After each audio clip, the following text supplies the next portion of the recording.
Ադրբեջանի պաշտպանության նախարարությունը վերջին օրերին պարբերաբար հաղորդագրություններ է տարածում, թե իբր Հայաստանի Հանրապետության զինված ուժերի ստորաբաժանումները կրակ են բացել սահմանագոտու արևելյան եւ հարավ-արևելյան հատվածներում տեղակայված ադրբեջանական դիրքերի ուղղությամբ։ Ադրբեջանը մեկ տասնյակից ավելի նման հայտարարություններ է արել այս ամսվա վերջին, որոնց տարածաշրջանային փորձագետներն ու Հայաստանում Եվրամիության դիտորդական առաքելությունը անհիմն է որակել։ Նշենք, որ Հայաստանի Հանրապետության վարչապետի աշխատակազմն առաջարկել է հրադադարի ռեժիմի խախտման դեպքերի կամ այդ մասին տեղեկությունների հետաքննության Հայաստան-Ադրբեջան համատեղ մեխանիզմ ստեղծել, ինչին մինչև օրս Ադրբեջանը չի արձագանքել։ Հայաստանի Հանրապետության պաշտպանության նախարարությունն էլ իր հերթին վերահաստատում է, որ Հայաստանի Հանրապետության վարչապետի աշխատակազմի դիրքորոշմանը համապատասխան պատրաստ է հետաքննել Ադրբեջանի պաշտպանության նախարարության հաղորդագրությունը հիմնավորող փաստերը, դրանք Հայաստանի Հանրապետությանը փոխանցելու պարագայում։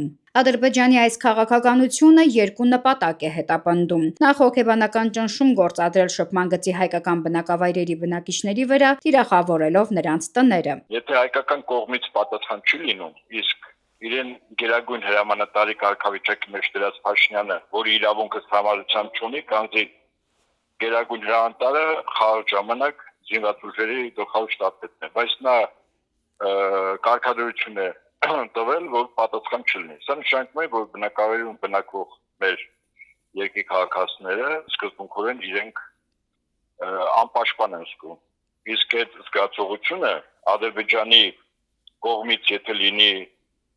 լայնածավալ ռազմական գործողություն, մարդկանց մեջ վաղուց արդեն խոճապային տրամադրություն է, որտեղ իրենք անպաշտպան են։ Ստացվում է Աստված մի արասցե, որևէ լայնածավալ ռազմական գործողությունների դեպքում սահմանամերձ բնակավայրերի բնակիչները հոգեբանորեն պատրաստ չեն լինելու հայկական զինված ուժերի հետ համատեղ արժանի հակահարված տալ թշնամուն, ասում է ռազմական փորձագետը։ Նահապետյանի դիտարկմամբ Ադրբեջանը խնդիր է դրել իր առջև կիրառել ուժի սպառնալիքը։ Այսպիսով փորձելով Հայաստանից կորզել իր կողմից բազմիցս բարձրաձայնած մի շարք պահանջներ, որոնք որևիցե ձևով ամրագրված չեն, ինչպես 2020 թվականի նոյեմբերի 9-ի եռակողմ, այնպես էլ դրանից հետո 3 եռակողմ հայտարարություններում։ Ռազմական փորձագետը նկատում է, բանն այն է, որ Ադրբեջանը խնդիր ունի հասնել աշխարհի ուժային կենտրոնների համար ստրատեգիական նշանակություն ունեցող Զանգեզուրի միջանցքի տնօրինմանը։ Այդ միջանցքն առաջին հերթին պետք են այն ուժերին, որոնք կարող են Իրանի Իսլամական Հանրապետության դեմ ռազմական գործողություններ սանձազերծել։ Օդային եւ հոգերային հարվածներից հետո, եթե այնուամենայնիվ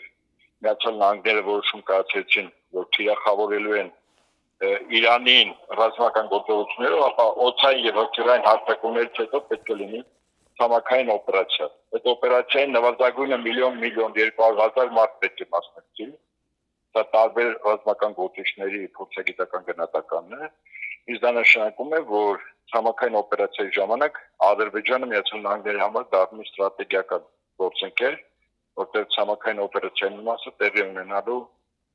Ադրբեջանի տարածքից։ Նահապետյանի համոզմամբ ցամաքային օպերացիայի դեպքում Ադրբեջանի տարածք 100 հազարավոր զինյալներ Սիրիայից, Իրաքից, Լիբիայից, Թուրքիայից կարող են տեղափոխվել Թուրքիայով Նախիջևան դեպի Ադրբեջան Հայաստանի տարածքով։ Ստացվում է փաստացի միջանցքը չպետք է վերահսկվի ոչ Հայաստանի Հանրապետության եւ ոչ էլ Ռուսաստանի Դաշնության սահմանապահ զորքերի ներկայացուցիչների կողմից, ինչն ամրագրված է նոյեմբերի 9-ի փաստաթղթի 3-րդ կետով։ Հայաստանի Հանրապետությունը դառնում է գործիք տարածաշրջանում հակամարտող պետությունների ձեռքում։ Եվ այդ մեր տարածաշրջանը հարավային մասում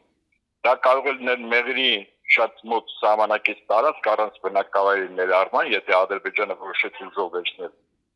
Որտեղ բնակավայրերի վրա հարձակումը եւ կոնկրետ տարածքներ վերցնելը դա արդեն սահմանային գոտիների այն վեճը չի, որտեղ Ադրբեջանը այս կամ այն ձևով կարող է հիմնավորել, որ դա իր տարածքն է, ինչպես փորձում է հիմնավորել Սևլոջի շրջակայքի իշխանասարի եւ Ջերմուկի մոտ։ Նահապետյանը վստահեցնում է, եթե Ադրբեջանին հաջողվի գրավել Հայաստանի Հանրապետության բնակավայրերը, դա կնշանակի ձեռնոց նետել Ռուսաստանին, որովհետև Ռուսաստանը Հայաստանի հետ 1998 թվականից ունի կնքված ռազմական փոխօգնության պայմանագիր։ Եթե բնակավայրերով փորձեց վերցնել, դա Ռուսաստանի ներքաշում վական լուրջ ռազմական բախման մեջ, որտեղ կարող են ներգրավել գործնականում եւ Թուրքիան եւ Իրանը։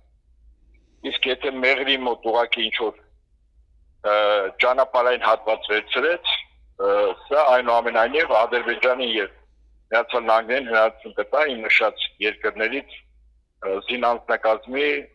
100,000-ներով տեղափոխում Ադրբեջան։ Կարծում եմ այդ պրոյեկտն է հիմա։ Հայաստանի դեմ Ադրբեջանը կրկնում է այն ձեռագիրը, որը կիրառել է Արցախի դեպքում։ Ֆրանսիական Le Figaro հանդեսի փոխտնօրեն Ժան-Քրիստոֆ Բյուիսոնն է արձագանքել Ադրբեջանի ապատեղեկատվական քարոզարշավին, ընդգծելով. «Պաշտոնական Բաքուն պնդում է, թե խաղաղություն է ուզում եւ ձևացնում, թե Հայաստանը դա չի ուզում, բայց ակնհայտ է ադրբեջանցիները շարունակում են ահաբեկել Սյունիքի սահմանամերձ գյուղերի բնակիչներին, ինչպես արեցին արցախցիների նկատմամբ նախքան նրանց երկիր ներխուժելն ու նրանց արտաքսելը»։ Ադրբեջանի վերջին մեղադրանքներն անհանգստացնող են ու առիթ ստեղծելու տպավորություն են թողնում կամ պատերազմ հրահրելու կամ օգտվելու ներկայիս ուժային անհավասարակշռությունից զիջումներ կորզելու համար։ Այս մասին էլ հայտարարել է Մեծ Բրիտանիայում Հայաստանի դեսպան Վարուժան Ներսիսյանը։ The Critic պարբերականում հրապարակված իր հոդվածում դիվանագետը նշել է, երբ Հայաստանը պատրաստվում է շրջել հայ-ադրբեջանական երկարամյա հակամարտության էջը, Ադրբեջանի գործողությունները ստիպում են կասկածի տակ դնել նրա իրական մտադրությունները։ Ծանոթ ու մտահոգիչ պատկեր է ուրվագծվում հենց այն պահին, երբ թվում է, թե խաղաղ գործընթացը մոտենում է ավարտին։ Ադրբեջանը նորանոր պահանջներ է ներկայացնում Հայաստանին։ Դիվանագետն իր հոդվածում նշում է նաև, որ Հայաստանի Հանրապետության վարչապետը հրապարակել է Պաշտպանության նախարարությանը տված իր հանձնարարականը խստորեն պահպանել հրադադարը, երաշխավորելով, որ խախտումներ չեն լինի։ Նարնե Ղուկասյան, Լևոն Հակոբյան, Հայք Նյուզ լրատվական։